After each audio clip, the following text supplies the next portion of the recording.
And so pretty much what I'm going to be talking about today can be applied to really any type of business. But because the challenge is focusing on starting your med spa, that's what I'll be focusing on. But really, what I will be getting into today can be applied to any business.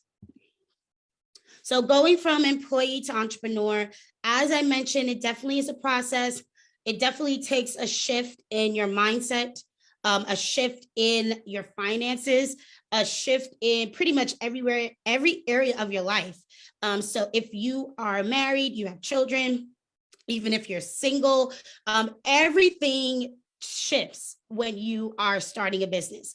And so you just have to learn how to flow with the changes and also pivot and be able to have a balanced work life, professional life, and business life and personal life. So you just got to balance everything. And this takes time. This is not something you'll automatically figure out, in 30 days. It definitely is something that you will learn as you go through the process. So as it was posted in the group, we have the challenge for today. And so the challenge is to identify 1 or 2 things that you feel will be the most difficult for you to transition from an employee to an entrepreneur. For those of you that are currently business owners, please identify 1 or 2 things that will be a challenge for you to start a new business or expand your current business. And the bonus is please share, how do you plan to overcome these challenges? So how do you plan to overcome these challenges? Please share that. So you could go ahead and type in the chat box now. Feel free to type in the chat box and share with everyone that's on the live stream or watching the replay your answers to today's challenge questions. So how exactly do we transition from employee to entrepreneur? So there's 3 mindset shifts, at least 3 important ones. By no means is it limited to this, but there's 3 important mindset shifts you must have or must encounter to go from employee to entrepreneur. So the first one is you have to be ready for responsibility. We're all healthcare professionals to some degree within this group. And so I'm sure that many of you understand what responsibility is as far as in a professional setting. But to some degree, as an employee of a company, your responsibility level has a cap to some degree. I'm sure many of you would agree. To some degree, you have to answer to someone else. Or if you have a situation that is not in your particular job description, there's someone higher up that's responsible. So one thing I learned as a business owner and an entrepreneur is that I am literally responsible for everything. And so that's something that I want all of you to understand as well, is that you have to be ready to take on responsibilities for things that you've never done before. So you have to be ready for responsibility. You have to be ready to make quick decisions and to make sound decisions, make good decisions for yourself and your team. So when you move on to hire people or work with business partners to some extent, you are the one that really they're going to be looking to make decisions and take ownership of how to direct your business, how to direct your team. So you definitely have to be ready for responsibility. The next mindset shift you need to have is you must establish short and long-term goals. I think that there's a saying that goes, if you fail to plan, you plan to fail. So if you don't have an idea of where you want to go in starting up a med spa, then you really don't have a clear vision of what it is that you want to do. So you want to make short and long-term goals. So your short-term goals may be anything from maybe 6 to 12 months from now. Your long-term goals will probably be 3 to 5 years from now and beyond. So you definitely want to make some short and long-term goals. You don't want to feel like that if you don't meet your goal on that specific day that you failed. It doesn't mean you failed.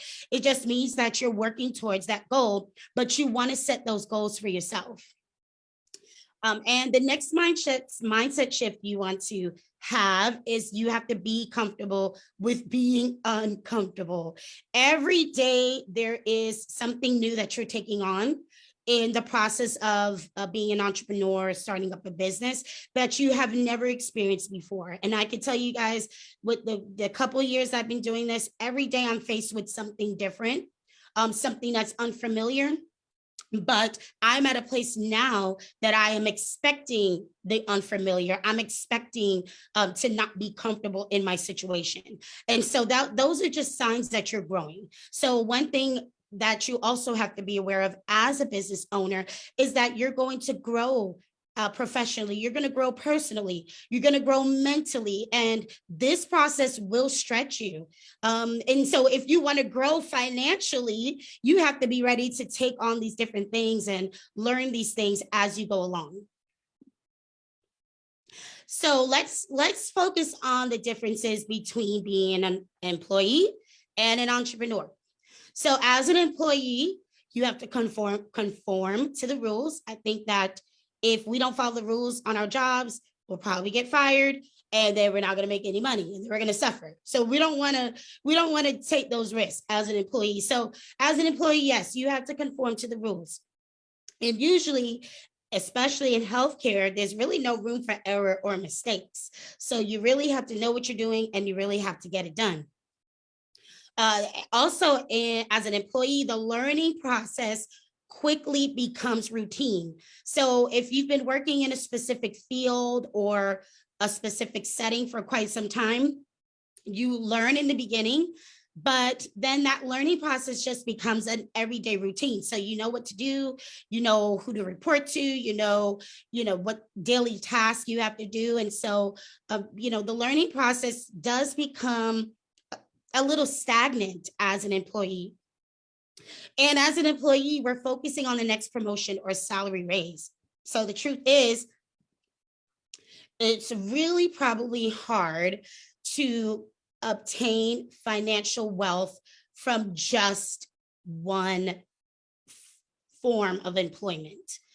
So typically you'll have to, maybe do some investing, or, maybe you're in the stock market or whatever the case may be. But usually if you want to strive for obtaining wealth, financial independence, just working one job is kind of hard to do that. So the focus is not really to obtain wealth as an employee. The focus is to continue to move up the ladder and to be eligible for promotions and raises, which there's absolutely nothing wrong with that.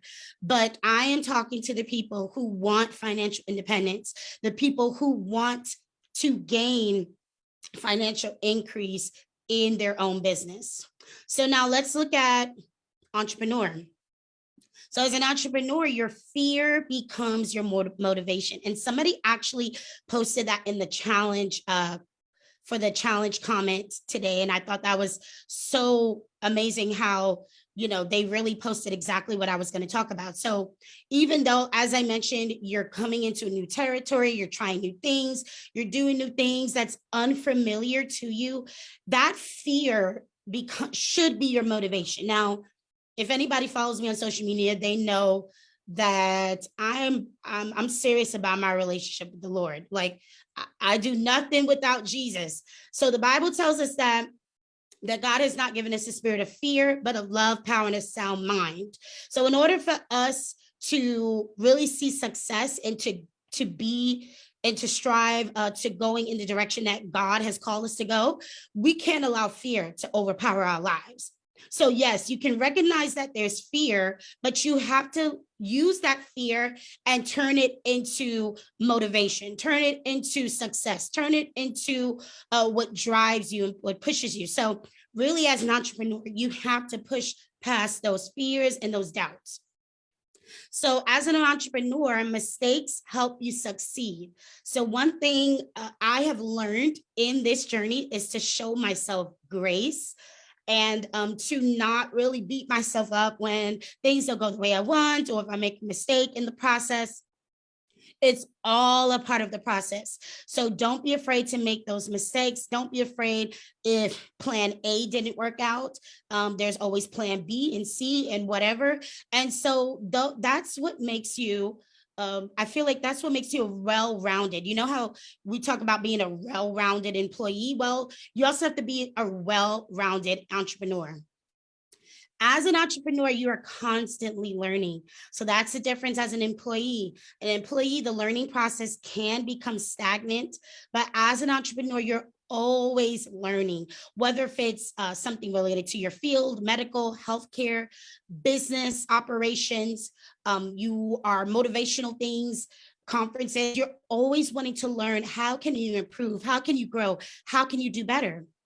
And lastly, there are no limits to your goals. I mean, there's no salary cap to owning a business. I mean, I'm going to be very honest and transparent to you guys. I used to think, oh, my goal was to become a nurse practitioner and I was going to do, my goal was to make X amount, and that was my goal and that was my dream for myself, until I realized after a couple years in entrepreneur, and I was like, what am I thinking? Like, it really is very, very attainable to make 7 figures and beyond. So I want everybody to keep that in their mind. It's very attainable to make 7 figures and beyond. And when we get into day 3 and day 4, we'll talk about more of, how to build a 6 and 7 figure business. But there's really no limit as far as what you can earn, what you can make as an entrepreneur. As well, there's no limit in how much you can expand. If you do so well in starting a med spa and you decide you want to franchise your med spa and you want to franchise it in other cities, other states, who's to stop you? So there's really no limit on what you can do as a business owner. All right, so you want to identify 3 goals, okay? So going from employee to entrepreneur, there's some steps you're going to take, and you want to identify 3 goals in your first step. So identify your personal goals, your professional goals, and your financial goals. So whatever that may be is, you guys can feel free to share it with everyone in the chat, or you can just write this down for yourself. But whatever those goals are, I want everybody to take a moment to write them down. Look over them, think about them, pray over them, whatever it is that you need to do to say, okay, this is what I want to do, and this is my goal. This is the goal I'm working towards. If your personal goal is, if you want to take care of your parents, if you want to be able to pay for your child's college tuition, whatever that is for you. If your professional goal is maybe you're a nurse and you want to start this business, but eventually you want to pay for your education to go on to get an advanced degree. That's a professional goal. Financial goal is maybe you want to pay off debt, your personal debt. Maybe you want to buy a new home cash, or be able to put a down payment on a new home. Maybe you need a new car. Whatever it is, I don't care what it is, guys, but you just want to be able to identify some goals. Step 2, identify what's holding you back. So you want to be honest with yourself in this step. And if it's you that's holding yourself back, that's okay. We are our worst critics. And sometimes we let those thoughts of fear and doubt tell us that we can't do this, and all the reasons why you shouldn't be doing something. And then it gets to the point where we start to believe it. And sometimes it's not always friends or family members or coworkers. Yes, that will have some negative external influences, but sometimes it's just in our own minds. And so again, you have to be able to push through even your own thoughts and your own doubts. So if it's you that's holding you back, that's okay. If you have a friend and that friend keeps telling you why you shouldn't do this, you might want to reconsider that friendship. And if it's a family member, you have to stand firm with family members and say, you know what, I understand where you're coming from, but I'm going to at least try. Okay. And so that, and yes, that may be a spouse and or a parent or a brother or sister. But I think that if you stand your ground and you genuinely ask for their support as you go through this, then they will really see how serious you are. So you want to identify what's holding you back. Step 3 is you want to make a committed decision. So once you do step 1, step 2, you write down your goals, you're sure about your goals, and you decide, okay, I'm going to go forward. You have to make that committed decision. It's almost like making a promise to yourself, and you have to stick with that decision. You don't want to waver and go back and forth and, one foot in, one foot out, because when you do that, that kind of affects every area of your life. So that tells me that you probably have some issues or problems with making decisions about a lot of things. So once you make a concrete decision about going forward and starting a business, then it really will, the plan and the road will kind of be mapped out for you, and you'll know exactly what you need to go to do move